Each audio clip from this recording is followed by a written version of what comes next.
কদিন আগে রাত্রিবেলা আমার বড় কাকার সাথে আমার ফোনে কথা হচ্ছিল। তো এ কথা ও কথা বলতে বলতে আমি জিজ্ঞেস করলাম, রাত্রে কি খেলে গো? তো বলল, ডাল, ভাত আর পটল ভাজা আর মাছের ঝোল। তো আমি বললাম, এখন পটল ভাজা?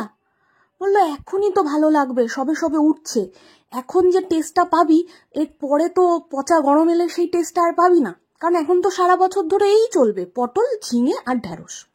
দেখলাম কথাটা একদম ঠিক।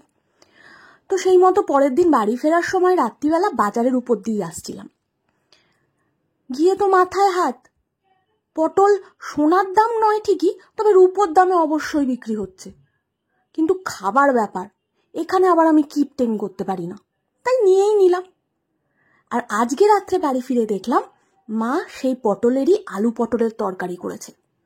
সত্যি এখনের পটলের টেস্টটা কিন্তু একদম আলাদা, কারণ সবে সবে উঠছে তো। আর সাথে উপরি পাও না মায়ের হাতের গলদা চিংড়ির ঝাল।